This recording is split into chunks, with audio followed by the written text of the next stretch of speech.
few months ago, the biggest cheating scandal in the history of Minecraft speedrunning came to light. In this video, we're going to look back at the extent of the cheating, how the player was caught, and maybe most importantly, why he did it. When you think of cheating in Minecraft speedrunning, odds are the first person that comes to mind is Dream. He's definitely the highest profile cheater in the game's history, as his cult of personality brought in people from all over the internet, both for and against him, as one of the bigger mistakes in his career was slowly brought to light and proven. Maybe you also think of players like Drem, who didn't become popular from cheating, but were so bad at it that millions of people gathered to point and laugh at their attempt to trick us. If you're a fan of our channel, maybe you think of Big Tony or Floby. But the most successful cheating scandal that's been uncovered in the game's history, the cheater who had gained the most respect and trust, and who had even helped the community in meaningful ways over the years, is none of these people. In fact, if you hadn't already heard about it, he's probably one of the last people you'd expect to be a cheater. The player who set several records in the game, was a moderator of the official leaderboard, and was the very first person to notice Dream's increased luck and accuse him of cheating, was himself a cheater. This is the story of the most successful cheating plot in the history of Minecraft speedrunning. This is the story of Minecravenger.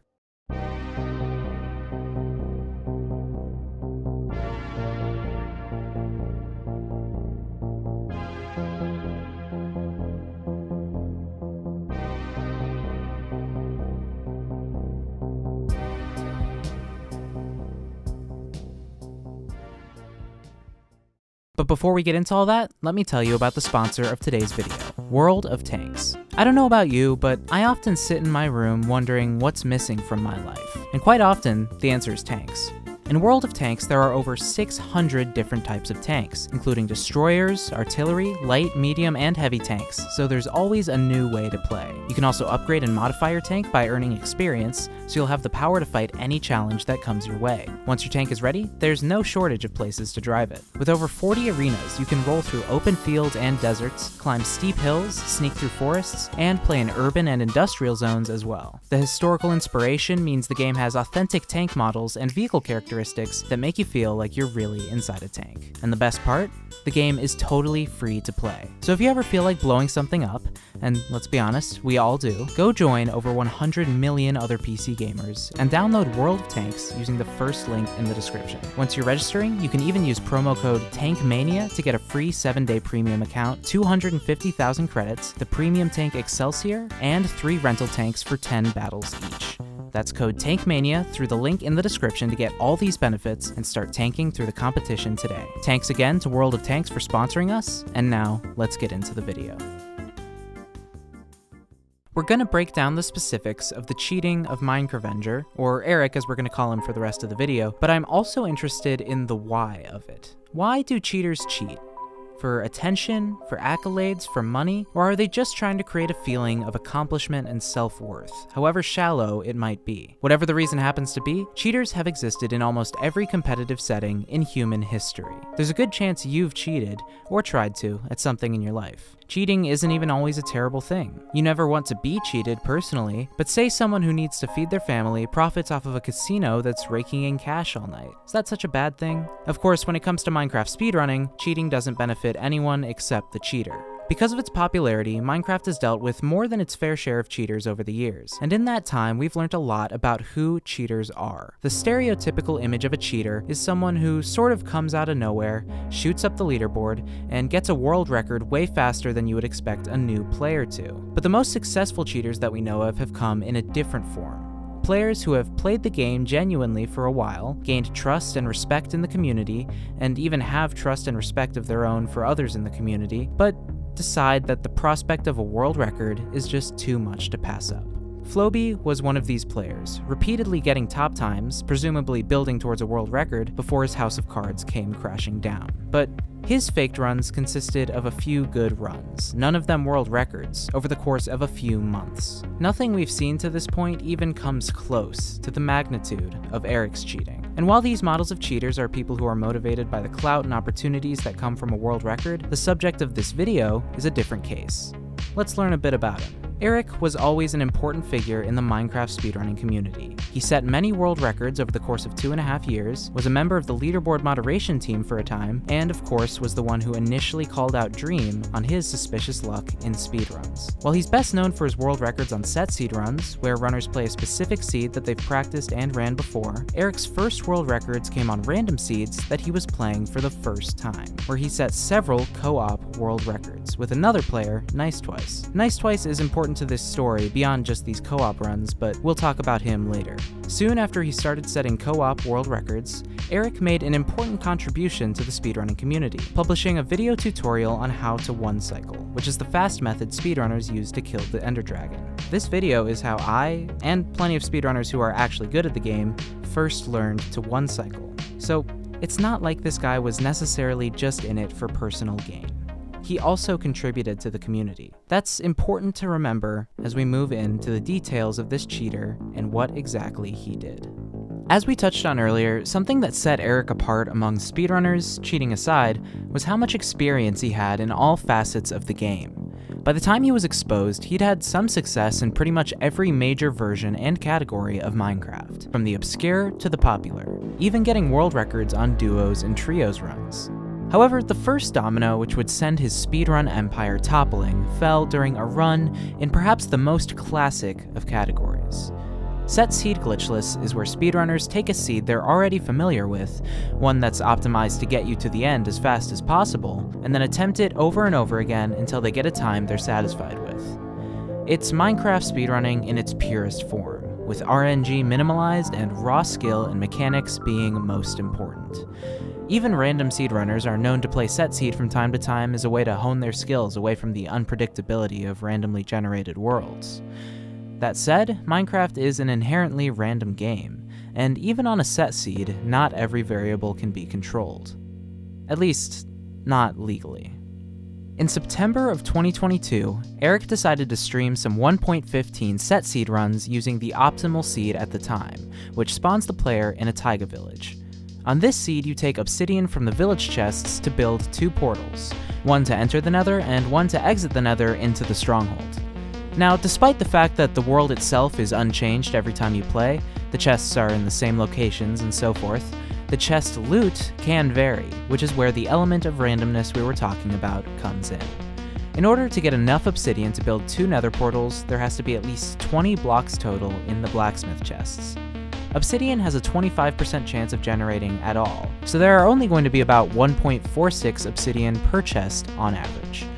If there's enough obsidian to build a portal, it's a really efficient way to travel to the stronghold. But as you can imagine, runners usually lose a lot of time resetting due to suboptimal loot. Eric had no such problem during his 37-minute VOD. He found, well, a lot of obsidian, and was getting pretty consistent nether entries to the point where even Nice Twice commented on how abnormal it was. You have another entry? Yeah.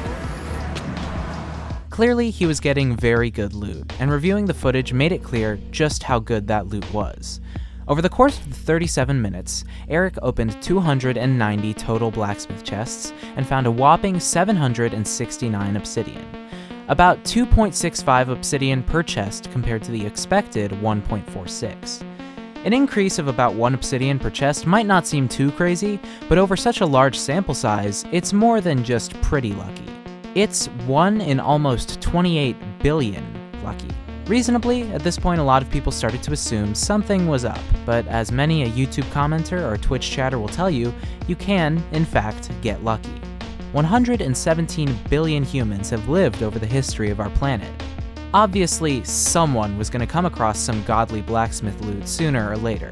That person wasn't Eric, though, because before long, Strat developer Matthew Bolin came out with some pretty damning evidence.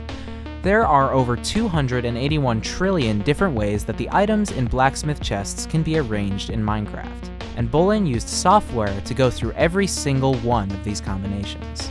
As it turned out, 2 of the chests Eric had opened on the recording didn't match with any of these combinations. The items were arranged in a way that is literally impossible for vanilla Minecraft, taking us from near certainty to proof positive that he had cheated by modifying chest loot. This was a shocking revelation, to say the least, for the Minecraft speedrun community. Given Eric's years of experience and prominent position on the mod team, all of his built-up credibility being washed away in the blink of an eye. The question at this point was just how deep the deception went. And as soon as the cheating news broke, a lot of eyes went back to one run in particular. For that, we'll have to go back to October of 2020, when something happened that nobody at the time really knew how to explain. Eric was playing some SSG runs on the 1.16 Dolphin Seed, where runners grab obsidian from a village blacksmith, swim across a body of water to a ruined portal, and then travel to the end via the Nether. After managing some quick Nether entries and mastering the route to the stronghold, Eric gets to the end and the dragon perches fast. Like, really fast. At first glance, it didn't seem to make sense, but some theorized that there was a possibility such a fast perch could have been caused by a rare glitch. This, plus the fact that we just didn't know as much about the inner workings of the game as we do now, meant that nobody was too suspicious. Eric messed up the one cycle anyway, so the run was probably under less scrutiny than a completed world record. And to help his case, he had no history of cheating. Of course, looking back at this run, Eric no longer has that benefit of the doubt. The biggest element of luck in set seed runs is the dragon perch, when the dragon flies to the middle of the island, allowing speedrunners to kill it with beds. The amount of time this takes is mostly out of the runner's control, and world record contenders and set seed glitchless need some of the fastest dragon perches that are possible in the game. Basically, the way perching works is that the dragon pathfinds through the end using a series of invisible nodes above the ground. Once the dragon gets within a 30-block radius of a node, it can continue on to the next one in its path. Once the path reaches the center of the end, the dragon can perch at the exit portal. The fastest perches you'll see come when the dragon takes a 2-node long path, and that's what it seemed to do in Eric's run. But on closer inspection, the perch was faster than should be possible given what we know about the game. The dragon would spawn at Y128, fly down towards the first node, but then change direction towards the next node before it had gotten within the 30-block radius. Other runners tried for months to replicate these perches. Figuring out how to get the dragon to fly down this quickly would be a major time-saving breakthrough, but of course they never achieved anything like it because it just wasn't possible. Eric had been using a data pack to alter the dragon's flying behavior, not merely increasing the odds of good perches, but inducing perches that would be straight up impossible in the normal game. He'd also been using that same data pack to alter dolphin spawns in the body of water between the village and the ruined portal, giving him increased chances of a swimming speed boost and thus better reset efficiency. Clearly, changing the blacksmith loot tables was not a one-time ploy for clout or attention. Eric had a pattern of cheating in Minecraft's most competitive speedrun categories going back at least 2 years, and it was soon discovered that the scandals went even further back than that. Eric had been cheating, well, pretty much since he started speedrunning Minecraft. His first known faked run was all the way back in June 2020 on 1.14 set seed glitchless, and at that point, he was keeping it simple. No data packs or impossible chests yet, just splices, some of which were virtually undetectable, and some of which were more obvious. That last one was actually from Eric's first major attempt at cheating random seed categories, his 22-minute, 47-second, 1.16 RSG run in August 2020 that was top 10 on the leaderboard at the time and helped him gain respect as one of Minecraft's top speedrunners. Aside from the blatant splice, which is an insult to editors everywhere, you've got what looks like the exact same world as the supposedly random seed saved on the dashboard. As far as the run itself, hindsight is 2020, and it's definitely more obvious that the run was faked given that we know Eric's history as a cheater and are actively looking for suspicious gameplay, but that being said, much of it isn't too far off from what we're used to seeing from the Big Tonys and Flobies of the world. The way Eric moves while looking for the stronghold is really strange, almost like he's scouted the seed before, and of course, as we now know, he had. At this point, having put himself toward the top of the leaderboard through questionable means for 1.14, 1.15, and 1.16 SSG, plus some random seed runs for good measure, Eric was finally satisfied. He had achieved his wildest speedrunning dreams, realized the error of his ways, and decided to settle down and live happily ever after. Is that true? No, it isn't. We have to keep winning. We have to win more. The one major version left for Eric to conquer was 1.8. 1.8 set seed glitchless is a lot different from what most SSG fans might be used to because it was the last update before the end fight was changed to its modern form. Instead of perching at the exit portal for easy one cycling like it does now, the dragon in 1.8 charges the player directly.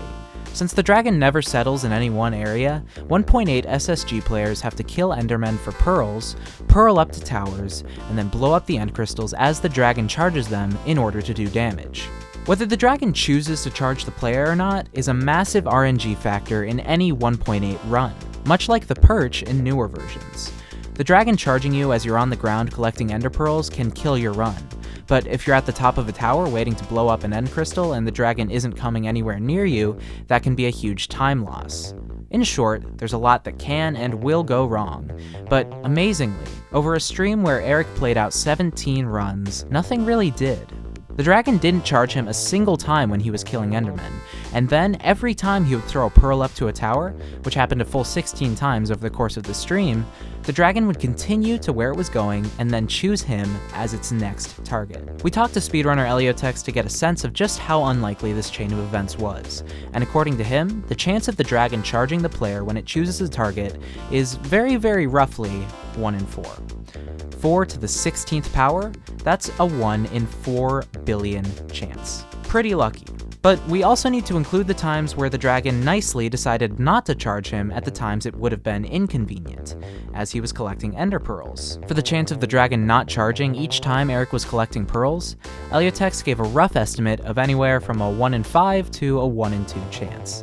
Since the amount of time it takes to gather pearls can vary greatly from run to run, it's tough to pinpoint an exact number. And so Eliotex ended up going with a very generous 1 in 2 chance. We wouldn't want someone to be accused of cheating due to an imprecise estimate, so you might as well give Eric the benefit of the doubt.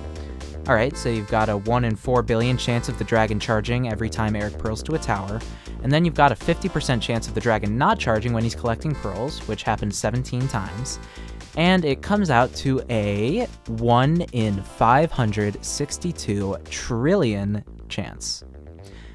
I don't think luck explains that, especially given all the cheating history that's been uncovered over the past 2 years.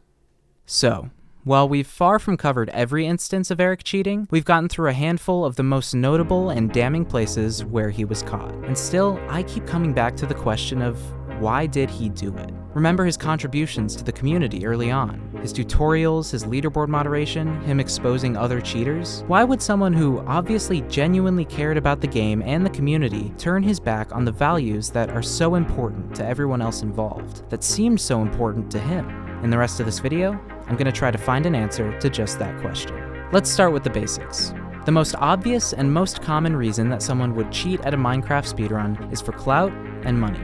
If you get a world record, you get views, people learn your name, and if you follow that record with more content, you get an audience. If you're good at what you do, that audience will keep growing, and you can even start making money. Best example of this is Curryway, who parlayed a 1.16 RSG world record in 2020 into over a year spent with streaming and making Minecraft videos as his full-time job, not to mention 200,000 subscribers on YouTube. But I don't buy the idea that Eric just did it for clout. In over 2 years of being a top speedrunner in the game, he only managed to get 9,000 subscribers on YouTube. Yes, he cheated multiple world records, but he also cheated tons of runs that weren't world records. You could say that he was building credibility, but the extent to which he was faking runs that no one really cared about feels almost obsessive to me. Plus, if you want clout in Minecraft speedrunning, there's a very clear route to the top.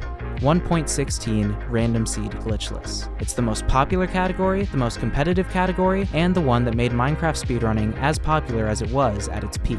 Now, Eric did fake a 1.16 RSG run, but it wasn't the world record, and it was back in 2020 before the version had fully blown up.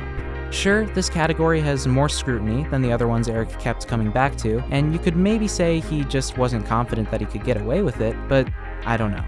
I just don't believe that over 2 years of faking more than 20 runs, he couldn't have managed to gain more clout than 9,000 subscribers. So if it wasn't for the clout, then why? Another idea to turn to comes in the form of a player we mentioned earlier, Nice Twice. Nice Twice, or Jonas, is notable here because he joined speedrunning around the same time as Eric, held important world records of his own, and is generally closely associated with Eric. If that last point is ringing some alarm bells, it is important to note that Nice Twice and Eric are also twin brothers, so it does make sense. Like Eric, Nice Twice has enjoyed a lot of success, and at one point held Minecraft speedrunning's most sought-after world record, 1.16 RSG, a record that, as I mentioned, Eric never achieved. Now, Nice Twice and Eric have always been on good terms, at least from an outsider's perspective, but it's not too far-fetched to imagine that a sibling rivalry could have played a role in Eric's descent into cheating. That's not to say there was any ill will or jealousy involved necessarily, but as anyone with a sibling, myself included, will attest, there is a constant level of underlying competition. From professional athletes to politicians, you see story after story of siblings pushing the other to better themselves with every achievement. And while every situation is unique, of course, the same kind of thing could definitely happen with two brothers playing at the top level of one of the most popular speed games in the world. So, if that's the story you buy into, that's fair enough. But I'm not quite done here. For one thing, Eric and Jonas throughout their careers haven't even focused on the same runs. Jonas has been largely a random seed player, and Eric a set seed player, so that competitiveness wouldn't have directly stemmed from getting better times. No, to find out why Eric cheated, I want to ask a bigger question. Why does anyone cheat? I'm almost certain that you, watching this video, have cheated at some point in your life at something, no matter how small it was. Why are all humans, in some form or another, driven to cheat? To find out, I turn to the knowledge of someone who's spoken at length on the subject, the esteemed author and Duke University professor of psychology and behavioral economics, Dan Ariely. There are two basic principles of the psychology of cheating that we should understand off the bat. When people cheat, it isn't always about a reward, but often it's simply about feeling a sense of power or control over outcomes. Think about some of the hardest single-player games you've ever played. A very large portion of us have cheated at a game in single-player mode before, simply because the game might be too hard, and games are about having fun. Of course, any Minecraft speedrunner will tell you that speedrunning is not about having fun, and there is an obvious discrepancy between cheating in single player, which is ethical, and cheating in multiplayer, which is not. The second principle we should understand is that risk always plays a factor in the decision to cheat. If the benefit of cheating doesn't outweigh the risk of getting caught, both in terms of likelihood of being caught and the severity of the consequence, then we don't cheat. If the benefit outweighs the risk, then a lot of the time, we do. Dan Ariely has spoken many times about the experiments he conducted about the psychology of cheating, and I'll put my sources in the description, but I'm gonna try to explain the essence of his findings and use them to answer our question. For his experiments, Ariely got a group of volunteers in a room, gave them a set of math problems where they wouldn't be able to finish every problem in 5 minutes, and after 5 minutes, would ask them how many problems they finished. The amount they said would be how much money he would give them in dollars. It might seem like individual dollars is a pretty small incentive to test cheating, but keep in mind these are college students, so a dollar goes a long way. When asked how many problems they got done, the test subjects could answer with any number they wanted, even if it was totally unbelievable, and they would get their money and not be questioned. But what Ariely found is that no one really did that. Instead of some people cheating a lot and some people staying clean, virtually everyone cheated a little bit, bumping their answer by maybe a few dollars. They're taking advantage of their ability to cheat, but they're not doing anything awful. Ariely calls this the fudge factor. We want to feel good about ourselves, so we don't cheat a lot, but we can cheat a little and still keep our conscience clean. I'm not going to get into the nitty-gritty of the rest of the experiments, but here's some more of Ariely's interesting findings on cheating. When the monetary incentive for cheating was increased, people cheated the same amount. When the probability of getting caught cheating increased, people still cheated the same amount. When instead of math problems, Christians were tested on remembering the 10 Commandments, they didn't cheat at all. When they were reminded of their values of morality, they chose not to cheat. When people that shared an identity in common with the subjects cheated in a very obvious way, cheating went up. And when people that were part of an opposing identity, in this case a student from a rival college, cheated in an obvious way, cheating went down. These are all fascinating dives into the psychology of cheating, but what really sticks with me with respect to Eric is the idea of the fudge factor. Maybe the reason that he never faked one of the highest profile speedruns is because it was too much for his conscience. You might roll your eyes at that, but remember all the evidence we have that he genuinely does, or at least did, care about the Minecraft speedrunning community. On the other hand, it's also important to look at Eric's response to getting caught. He admitted to the stuff he couldn't get away with, while still denying the allegations that he thought couldn't be proven. Then, he finally admitted to all of it, and started transparently begging for clout on Twitter. It's easy to look at that and say that that was his motive the whole time. And I admit that the reason that Eric cheated might be just as straightforward as most of the cheaters we cover on this channel. But In my opinion, what I see here is someone who was frustrated with his performance, maybe wanted to get some attention, maybe wanted to beat his brother, maybe just wanted to feel personal satisfaction, and decided to try cheating out once. He absolutely wasn't approaching this from an experienced lens or a place of expertise when he started cheating. I think once he cheated once and got away with it, it was that feeling of power and control that got to him. Power is one of the most appealing and addictive things in the world, and for as long as he didn't get caught, there was a little voice in Eric's head urging him to do it again, or to go even farther. I think that even if there had been no incentive at all, no clout or records to be gained by continuing to cheat, Eric still would have done it. And as for the begging for clout, I think when Eric got caught, something that he poured a ton of time into over the past 2 years came crashing down very fast. His reputation, his validity, his online presence, and what clout he did have. I think once all of these things were threatened, he panicked and wanted to make the most out of the situation, to salvage and cultivate the attention he did have. And that is, all in all, why I think Eric cheated.